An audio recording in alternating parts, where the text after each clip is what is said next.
বন্ধুরা, ভিডিও টিউটোরিয়ালের এই পর্বে তোমাদের স্বাগত জানাচ্ছি। আমরা আজকে ভয়েস চেঞ্জ এর ইন্টারোগেটিভ বাক্য নিয়ে আলোচনা করব। ইন্টারোগেটিভ বাক্য, এইখানে আমরা জানি যে কোনো বাক্যের শেষে প্রশ্নবোধক থাকলে সেটা হচ্ছে ইন্টারোগেটিভ বাক্য। ইন্টারোগেটিভ বাক্যটা যে কোনো ডাব্লিউএস ওয়ার্ড দ্বারা শুরু হয়। ডাব্লিউএস ওয়ার্ডের পর অক্সিলিয়ারি ভার্ব, তারপরে সাবজেক্ট এবং শেষে প্রশ্নবোধক থাকলেই আমরা বুঝি যে এটা হচ্ছে ইন্টারোগেটিভ বাক্য। ইন্টারোগেটিভ বাক্যকে অ্যাক্টিভ থেকে প্যাসিভ করার জন্য আমাকে যেটা জিনিসটা জানতে হবে সেটা হচ্ছে প্রথম এক নম্বর যে নিয়মটা হচ্ছে এক নম্বর নিয়ম হচ্ছে আমাকে ডাব্লিউএস একটা ওয়ার্ড দিতে হবে, ডাব্লিউএস ওয়ার্ড একটা দিতে হবে, ডাব্লিউএস ওয়ার্ড একটা বসবে। তারপরে দুই নম্বর নিয়ম আমাকে অক্সিলিয়ারি ভার্ব দিতে হবে, অক্সিলিয়ারি ভার্ব দিতে হবে। তারপর তিন নম্বর নিয়ম আমাকে অবজেক্টকে সাবজেক্ট করতে হবে। তারপর চার নম্বর নিয়ম আমাকে ভার্ব ফ্রি দিতে হবে। এখানে বাক্যের প্রথমে হু আছে, যদি হু থাকলে আমাকে বাই হোম দিতে হবে, হু থাকলে বাই হোম হবে।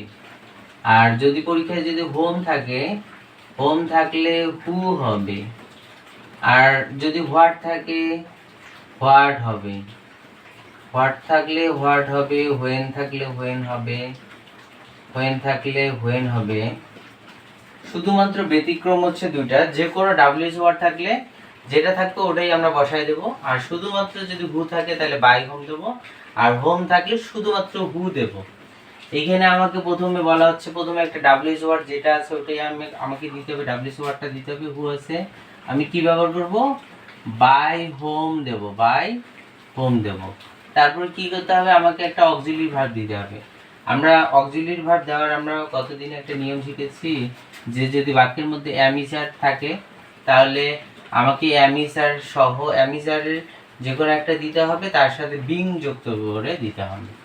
আর এখানে দেওয়া আছে যেমন, তারপর তিন নম্বর নিয়ম হচ্ছে অবজেক্টকে সাবজেক্ট করতে হবে। অবজেক্ট হচ্ছে মি, এখানে সাবজেক্ট যদি করি তাহলে আই, তার জন্য আই এর সাথে কি যায়? অ্যাম যায়, তার জন্য আমাকে অ্যাম দিতে হবে অক্সিলিয়ারি ভার্বটা। তারপর সাবজেক্ট আমাকে দিতে হবে, অবজেক্টকে আমাকে সাবজেক্ট করতে হবে আই অ্যাম, এখানে আমাদের উল্টো পাশে দিতে হবে আই অ্যাম। তারপর আমরা জানি যে নতুন করে যদি অ্যামিজার থাকে নতুন করে বিং দিতে হবে, বিং, অ্যাম আই বিং। তারপরে আমাকে কি দিতে হবে? ভার্ব থ্রি দিতে হবে, ভার্ব থ্রি হচ্ছে কল্ড। তারপর শেষে একটা প্রশ্নবোধক চিহ্ন দিতে হবে, তাহলেই শেষ।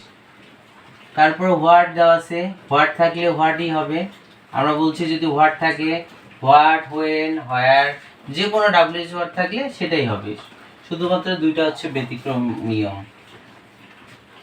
তাহলে আমি হোয়াট দিলাম, তারপরে আমাকে বলা হচ্ছে আমাকে অক্সিলিয়ারি ভার্ব দিতে হবে। অক্সিলিয়ারি ভার্ব এখানে অবজেক্ট নাই, অবজেক্টকে সাবজেক্ট করব, ওটা নাই। তাহলে এখানে আছে আমাকে ডু আছে, আমরা জানি যে ডু থাকলে এটা অন্তর্ভুক্ত হয় না। তাহলে আমাকে কি করতে হবে? অবজেক্টকে সাবজেক্ট করতে হবে, হোয়াট ইজ, আমাকে একটা অক্সিলিয়ারি ভার্ব দিতে হবে। কিভাবে? এটা ভার্ব ওয়ান আছে, ভার্ব ওয়ান থাকলে আমি জানি যে এর আগে শিখেছি ভার্ব ওয়ান থাকলে অ্যামিচার দিতে হবে, ভার্ব টু থাকলে আমরা ওয়াজার দেব। তাহলে ভার্ব ওয়ান আছে, তার জন্য অ্যামিচারের মধ্যে হোয়াট ইজ দিলাম। তারপরে আমাকে অবজেক্টকে সাবজেক্ট নেই, তারপরে আমাকে ভার্ব থ্রি দিতে হবে। থ্রি এখানে কি আছে? থ্রি হচ্ছে ওয়ান, হচ্ছে ভার্ব ওয়ান। তাহলে হোয়াট ইজ ওয়ান্টেড, এইখানে সাবজেক্ট আছে, সাবজেক্টকে অবজেক্ট করতে হবে। হ্যাঁ, তাহলে 5 নম্বরে আমাকে বাই দিতে হবে, 5 নম্বর নিয়ম আমাকে বাই দিতে হবে। আর 6 নম্বর নিয়ম হচ্ছে সাবজেক্টকে অবজেক্ট করতে হবে। তাহলে ওয়ান্টেড বাই, ইউ এর অবজেক্ট হচ্ছে ইউ, তারপর আমাকে প্রশ্নবোধক চিহ্ন দিতে হবে। তারপরে এটা হচ্ছে অক্সিলিয়ারি ভার্ব দ্বারা শুরু হয়। একটা হচ্ছে বাক্য হচ্ছে ডাব্লিউএস ওয়ার্ডের পর অক্সিলিয়ারি ভার্ব এবং সাবজেক্ট দ্বারা শুরু হয়, শেষে প্রশ্নবোধক চিহ্ন হয়, এটা একটা ইন্টারোগেটিভ বাক্য। আর একটা ইন্টারোগেটিভ বাক্যের স্ট্রাকচার হচ্ছে প্রথমে ডাব্লিউএস ওয়ার্ড, তারপর অক্সিলিয়ারি ভার্ব, তারপরে সাবজেক্ট এবং শেষে একটা প্রশ্নবোধক। এটুক মনে রাখলেই হয় বলে ইন্টারোগেটিভ বাক্যে এই দুটো স্ট্রাকচার।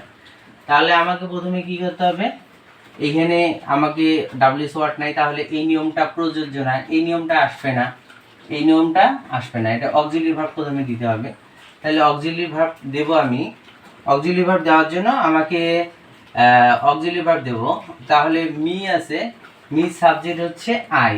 তাহলে তারপর আমাকে চিন্তা করতে হবে, এটা হচ্ছে ভার্ব ওয়ান, ভার্ব ওয়ান থাকলে এম ইজার দিতে হবে।